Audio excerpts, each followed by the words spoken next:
ప్రభుత్వం కొలువైన నెల రోజుల్లోనే అభయహస్తం గ్యారంటీల అమలుకు శ్రీకారం. రాష్ట్ర ముఖ్యమంత్రి శ్రీ యనుమల రేవంత్ రెడ్డి గారు, ఉప ముఖ్యమంత్రి శ్రీ బట్టి విక్రమార్క మల్లు గారు మరియు రాష్ట్ర మంత్రివర్గం చేతుల మీదుగా ప్రజా పాలన ప్రోగ్రాం ప్రారంభం. డిసెంబర్ 28, 2023 నుండి జనవరి 6, 2024 వరకు ప్రజా పాలన దరఖాస్తుల స్వీకరణ. ఈ ప్రజా పాలన దరఖాస్తులో మహాలక్ష్మి, రైతు భరోసా, ఇందిరమ్మ ఇండ్లు, గృహజ్యోతి, చేయూత గ్యారంటీల లబ్ధి కొరకు అప్లై చేసుకోవచ్చు. ప్రగతి పదం, సకల జనహితం, మన ప్రజా ప్రభుత్వం. నేను Sujatha. Welcome to master key TV. ఇది సామాన్యుడి స్వేచ్ఛకు సంకేతం. ఇక డీటెయిల్స్ చూస్తే, న్యాయమైన డిమాండ్స్ పరిష్కరించాలని పంచాయతీ అవుట్సోర్సింగ్ ఉద్యోగులు సమ్మె చేపట్టారు. సిఐటియు మద్దతుతో ఈ సమ్మె చేస్తామని తెలిపారు. ఈ సమ్మెలో వారు మాట్లాడుతూ, గత 30 సంవత్సరముల పైబడిన గ్రామ పంచాయతీ కాలం నుండి నేటి వరకు దాచాలని జీతాలతో జీవనం గడుపుతున్నామని ఆవేదన వ్యక్తం చేశారు. 4.5 సంవత్సరములు దాటిన పర్మనెంట్ చేయలేదని ఆగ్రహం వ్యక్తం చేశారు. మున్సిపల్ కార్మికుల ఐక్యత, మున్సిపల్ కార్మికుల ఐక్యత, ఏపీ మున్సిపల్ కార్మికుల ఐక్యత, మున్సిపల్ కార్మికుల ఐక్యత. 5 సంవత్సరాలు పూర్తి చేసుకున్న కార్మికులు వెంటనే, 5 సంవత్సరాలు పూర్తి చేసుకున్న కార్మికులు వెంటనే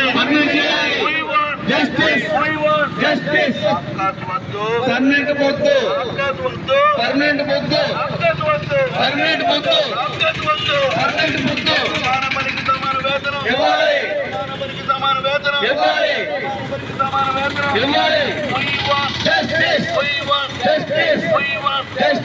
అసెంబ్లీ సాక్షిగా జగన్ గారు ఇచ్చిన వీళ్ళ వెంటనే అమలు చేయాలి. కార్మికుల ఐక్యత, పర్మనెంట్ ముద్దు, పర్మనెంట్ ముద్దు, పర్మనెంట్ ముద్దు.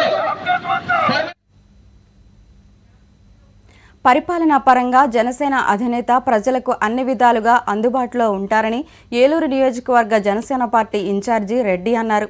ఏలూరు జిల్లా జనసేన పార్టీ కార్యాలయంలో ఏర్పాటు చేసిన సమావేశంలో ఆయన మాట్లాడుతూ, ప్రజలకు నూతన సంవత్సర శుభాకాంక్షలు తెలిపారు. రాష్ట్ర ప్రభుత్వం అనుసరిస్తున్న పరిసరాలను అంతం చేసే విధంగా ప్రజలు రాబోయే ఎన్నికల్లో వైఎస్ఆర్సీపీ పార్టీని ఓడిస్తారని అన్నారు. మేధావర్గాన్ని కానీ మా ముఖ్యమంత్రి పాలన జగన్మోహన్ రెడ్డి అని చెప్పడానికి కూడా సిగ్గుపడేటువంటి విధంగా ఈ రోజున ఈ జగన్మోహన్ రెడ్డి గారు మాట్లాడుతూ ఉన్నారు. మొన్న భీమవరంలో విద్యాదీవెన కార్యక్రమానికి బటన్ నొక్కేటువంటి కార్యక్రమానికి తెరలో ఏదైతే పట్టాల కప్పుకొని వచ్చినటువంటి ముఖ్యమంత్రి, స్థానికంగా అందరూ ప్రజానాయకులందరినీ అరెస్టులు చేయించినటువంటి ముఖ్యమంత్రి తనకి ఏ రకమైనటువంటి పవన్ కళ్యాణ్ గారి పట్ల ఆయన నీతి నిజాయితీ, ఆయన యొక్క పోరాట పట్టుమని చూసి వారవలేక ఏం మాట్లాడాలో తెలియక చట్టరీత్యా న్యాయ వ్యవస్థ ద్వారా డైవర్స్ తీసుకొని మ్యారేజీలు చేసుకున్నటువంటి పరిస్థితులు. కడప జిల్లా నగరపాలక సంస్థ కార్యాలయంలో మున్సిపల్ కార్మికుల నిరవధిక సమ్మె జయప్రదం చేయాలని CITU AP municipal workers employees federation జిల్లా కార్యదర్శి సురేష్ అన్నారు. మున్సిపాలిటీ పనిచేస్తున్న అవుట్సోర్సింగ్ కాంట్రాక్టర్ వర్కర్స్ చేయాలన్నారు. సమావేశం చెల్లించాలని, మున్సిపాలిటీలో పనిచేస్తున్న వర్కర్స్ అందరికీ ఆదివారం పూర్తిగా సెలవు దినంగా ప్రకటించాలని తెలిపారు. 20 జిల్లాల్లో మా మున్సిపల్ కార్మికులు సమ్మె చేస్తున్నారు. రేపు మా గ్రామ పంచాయతీగానే వస్తుంది. అలాగే మేము హెడ్లైన్ పెట్టాం, జనవరి 1 అయిపోయిన వెంటనే వాటర్, ఎలక్ట్రిషియన్ డిపార్ట్మెంట్ అన్నీ బంద్ చేస్తున్నాం. నీ ముడ్డి కడుక్కునేదానికి, నీ అధికారులు ముడ్డి కడుక్కునేదానికి కానీ, నీ మినిస్టర్ ముడ్డి కడుక్కునేదానికి కానీ నీళ్లు వదిలే పరిస్థితి లేదు.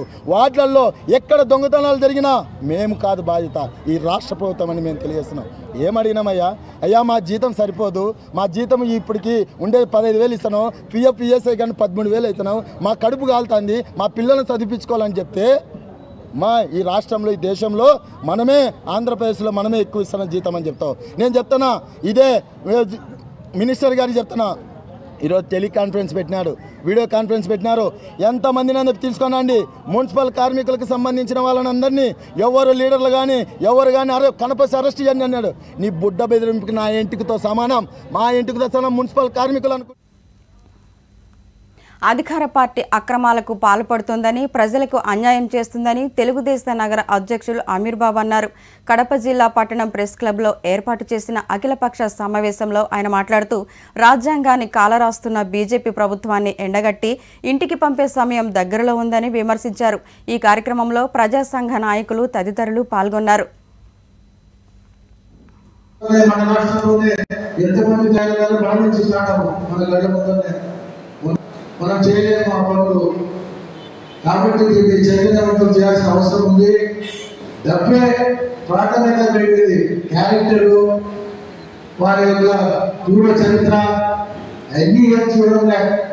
ఎంతమంది ఎక్కువ మందిని ముచ్చితే వాడు పెద్దోడు, ఏదో పెద్దోడు సామెత చెప్తాడు, పిడిచిన పెద్ద అని అంటారు కాబట్టి ఆ మాదిరిగా తయారైంది ఈరోజు మన దేశం యొక్క పరిస్థితి. ముఖ్యంగా మా తెలుగు రాష్ట్రాల్లో తెలంగాణ అసెంబ్లీ ఎన్నికలలో కాంగ్రెస్ పార్టీ విజయానికి కృషి చేసిన క్రిస్టియన్ నాయకులకు రాబోయే తెలంగాణ నామినేటెడ్ పదవుల్లో అవకాశం ఇవ్వాలని నేషనల్ క్రిస్టియన్ కౌన్సిల్ జాతీయ వ్యవస్థాపక అధ్యక్షుడు రెవరెండ్ డాక్టర్ శాంపాల్ కాంగ్రెస్ పార్టీ అధిష్టానానికి విజ్ఞప్తి చేశారు. సికింద్రాబాద్లోని నేషనల్ క్రిస్టియన్ కౌన్సిల్ అడ్మినిస్ట్రేటివ్ కార్యాలయంలో ఆయన మాట్లాడారు. తెలంగాణ అసెంబ్లీ ఎన్నికల్లో తెలంగాణ రాష్ట్రంలో కాంగ్రెస్ పార్టీ తిరిగి అధికారంలోకి రావడానికి కృషి చేసిన నిజమైన క్రిస్టియన్ నాయకులు రాబోయే రోజుల్లో భర్తీ చేసి నామినేటెడ్ పదవుల్లో అవకాశం కల్పించాలని కోరారు. చాలా సంతోషంగా ఉంది. మరి అనాది కాలంగా చాలా సంవత్సరాలుగా కాంగ్రెస్కి కట్టుబడి కాంగ్రెస్ కాడి మోసి కాంగ్రెస్ కోసం హస్తం గుర్తు కోసం ఎంతో పాటుపడ్డ క్రైస్తవ సహోదరులు చాలామంది ఉన్నారు.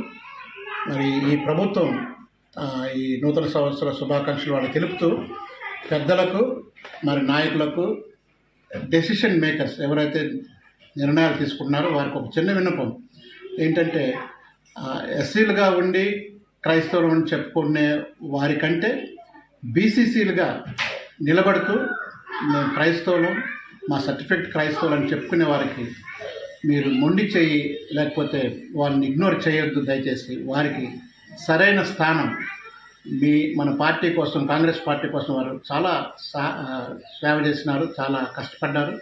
వారి సభ్యులకు కానీ, వారి చర్చిల్లో కానీ, వారి కాన్స్టిట్యున్సీ, వారి పరిధిలో ఉన్న వారందరికీ మరి కన్విన్స్ చేసి వారి ప్రచారకులుగా ఉన్నారు. వారిని మీరు తప్పకుండా గమనించుకోవాలి. నేషనల్ క్రిస్టియన్ కౌన్సిల్ 8 రాష్ట్రాల్లో పనిచేస్తూ మరి అడ్మినిస్ట్రేటివ్ ఆఫీస్ తెలంగాణలో ఉంది కాబట్టి హైదరాబాద్లో మేము మా విన్నపం ఏంటంటే ప్రభుత్వ ఫలాలు కష్టపడ్డ మీతో సహకరిస్తూ పదవిలో లేనప్పుడు ఉన్నప్పుడు పార్టీతో నడిచిన క్రైస్తవ సహోదరులకు మీరు అందించాలి. మర్చిపోకూడదు, పక్కన పెట్టకూడదు. దేకేంగే దేక్తా రహేంగే అన్న ధోరణిలో తర్వాత కులగణ కాంగ్రెస్ పార్టీ తప్పకుండా చేస్తుందని కాంగ్రెస్ నేత హనుమంతరావు అన్నారు. బీసీ సామాజిక వర్గం అభివృద్ధి కోసం పాటుపడుతుందన్నారు. కాంగ్రెస్ పార్టీ ఇచ్చిన హామీలను అమలు చేస్తుందని తెలిపారు. చాలా సంతోషంగా ఉంది. రాహుల్ గాంధీ గారికి ఒక కమిట్మెంట్ ఉన్నది. ఏదన్నా మాట అంటే మాట నిలుపుకునే తత్వం అది ఇందిరాగాంధీ కుటుంబంలోనే ఉన్నది. గతంలో సోనియా గాంధీ గారు ఏ విధంగానైతే తెలంగాణ ఇస్తారన్నది ఇచ్చి తీరింది. అదేవిధంగా ఇవాళ 6 డిక్లరేషన్ తర్వాత ప్రజలు తప్పనిసరిగా కాంగ్రెస్కు పట్టం కట్టారు. అదేవిధంగా రాహుల్ గాంధీ గారు మళ్ళీ రిపీట్కి చేశారు. మేము పవర్లు వస్తే బడుగు బలహీన వర్గాలకు, బీసీ ఎస్సీలకు సరి అయిన న్యాయం జరగాలంటే వాళ్ళది క్యాస్ట్ వైజ్ సెన్సస్ చేయగలుగుతాం. మా ప్రభుత్వంలో వచ్చిన వెంటనే చేస్తున్నారు. అదేవిధంగా ఇవాళ ఆయన ఆలోచనలో ఎస్సీ ఎస్టీ బీసీలకు న్యాయం జరగాలంటే క్యాస్ట్ వైజ్ సెన్సస్ మేము పవర్లు వస్తే చేస్తున్నారు కాబట్టి ప్రజలు నమ్మి తప్పనిసరిగా ఆ ప్రభుత్వం వస్తేనే చేయగలుగుతుంది. అదే నరేంద్ర మోడీకి 3 సార్లు ఓబీసీ ఎంపీస్ కన్వీనర్గా కలిసిన క్యాస్ట్ వైజ్ సెన్సస్ అడిగాం. మా జనాభా ప్రాతిపదికన ఒక మినిస్ట్రీ చేయమన్నాం. ఏది కూడా చేయలేదు ఆయన. కనుక తప్పనిసరిగా రాహుల్ గాంధీ గారు ప్రధానమంత్రి అయిన రోజు ఈ భారతదేశంలో క్యాస్ట్ వైజ్ సెన్సస్ జరుగుతుంది. ఎస్సీ ఎస్టీ బీసీలకు తప్పనిసరిగా కింది స్థాయిలో వాళ్ళ స్థితిగతులు తెలుస్తుంది.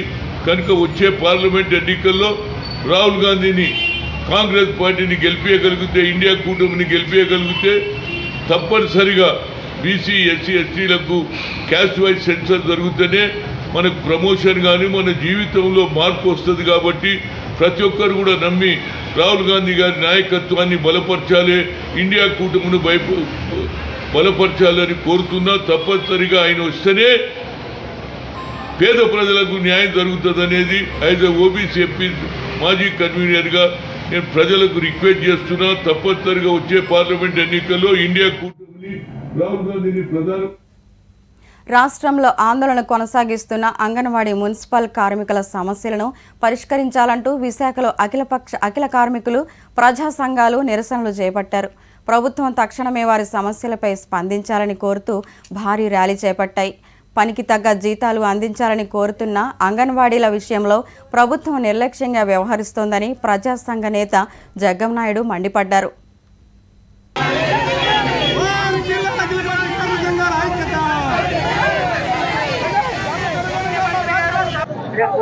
మున్సిపల్ కార్మికులు, సర్వ శిక్షణ అభియాన్ కార్మికులు సమ్మె పోరాటం చేస్తున్నారు. కార్మికుల మీద జగన్మోహన్ రెడ్డి ప్రభుత్వం నిర్బంధం ఆపి వీరి యూనియన్ ప్రతినిధులతో వెంటనే చర్చలు జరిపి సమస్యలు వెంటనే పరిష్కారం చేయాలని చెప్పని డిమాండ్ చేస్తూ విశాఖ జిల్లాలో ఈరోజు అఖిలపక్ష కార్మిక సంఘాలు, ప్రజా సంఘాల ఆధ్వర్యంలో సరస్వతి పార్క్ నుండి జీఎంసీ అంగన్వాడీ శిబిరం వరకు ప్రదర్శన జరిగింది. జగన్మోహన్ రెడ్డి గారు ఎన్నికల్లో పాదయాత్రలు అంగన్వాడీ చెల్లెమ్మల అక్కమ్మలు, నా సోదరులను నాకు అధికారం ఇవ్వండి, మేము సుప్రీంకోర్టు గైడ్లైన్స్ ప్రకారంగా గ్రాడ్యుయేట్ చెల్లిస్తాను, కనీసం నాకు 20,000 రూపాయలు ఇస్తాను, నేను కార్మికులుగా గుర్తిస్తానని చెప్పని ఎన్నికల్లో హామీ ఇచ్చాడు. ఆయన ఆ అధికారం అయిపోతా ఉంది, ఆ హామీ అమలు చేయలేదు. అందుకని కార్మికులు గత 19 రోజులు సమ్మె చేస్తున్నారు. సమ్మె చేస్తే బాధ్యతగా ముఖ్యమంత్రి అయితే యూనియన్ ప్రభుత్వం చర్చలు జరిపి సమస్య పరిష్కారం చేయాలి. అలా కాకుండా అంగన్వాడీ తాళాలు పగలగొట్టి సచివాలయ సిబ్బందితో ఈరోజు కార్యక్రమాలు నిర్వహిస్తూ ఉన్నారు. ఇది దుర్మార్గం విషయం, మేము తీవ్రంగా ఖండిస్తూ ఉన్నాం. 2023 సంవత్సరంలో సమాచార హక్కు పరిరక్షణ సమితి గల్లీ నుండి ఢిల్లీ స్థాయి వరకు ఎన్నో కార్యక్రమాలు నిర్వహించి ప్రజలను చైతన్యం చేసిందని ఆ సంస్థ జాతీయ చైర్మన్ డాక్టర్ బొమ్మరబోయిన కేశవులు తెలిపారు. 2024 సంవత్సరంలో కూడా విస్తృతంగా సమాచార హక్కు చట్టంపై అవగాహన చైతన్య కార్యక్రమాలు నిర్వహించాలని సంస్థ నాయకులు సభ్యులకు పిలుపునిచ్చారు. నూతన సంవత్సర శుభాకాంక్షలు చెప్తూ వారి యొక్క కృషి వల్లనే ఇవాళ సంస్థ దాదాపు జాతీయ స్థాయిలో ప్రతిష్టంగా ఏర్పడడం జరిగింది. ఇంకా 2024లో కూడా దాదాపుగా కొత్త ప్రభుత్వం ఏర్పడింది. కొత్త ప్రభుత్వం సమాచార హక్కు చట్ట కమిషన్లు ఏర్పాటు చేసి మరి జిల్లా స్థాయిలో మానిటరింగ్ కమిటీలు ఏర్పాటు చేయాలని కూడా కోరుతా ఉన్నాం. అదేవిధంగా ఇవి బులెటిన్ అప్డేట్స్. మరెన్నో అప్డేట్స్ తో మళ్ళీ కలుద్దాం. చూస్తూనే ఉండండి మాస్టర్ కీ టీవీ. ఇది సామాన్యుడి స్వేచ్ఛకు సంకేతం. ప్రజా ప్రభుత్వం కొలువైన నెల రోజుల్లోనే అభయహస్తం గ్యారంటీల అమలుకు శ్రీకారం. రాష్ట్ర ముఖ్యమంత్రి శ్రీ యనుమల రేవంత్ రెడ్డి గారు, ఉప ముఖ్యమంత్రి శ్రీ బట్టి విక్రమార్క మల్లు గారు మరియు రాష్ట్ర మంత్రివర్గం చేతుల మీదుగా ప్రజా పాలన ప్రోగ్రాం ప్రారంభం. డిసెంబర్ 28, 2023 నుండి జనవరి 6, 2024 వరకు ప్రజా పాలన దరఖాస్తుల స్వీకరణ. ఈ ప్రజా పాలన దరఖాస్తులో మహాలక్ష్మి, రైతు భరోసా, ఇందిరమ్మ ఇండ్లు, గృహజ్యోతి, చేయూత గ్యారంటీల లబ్ధి కొరకు అప్లై చేసుకోవచ్చు. ప్రగతి పదం, సకల జనహితం, మన ప్రజా ప్రభుత్వం.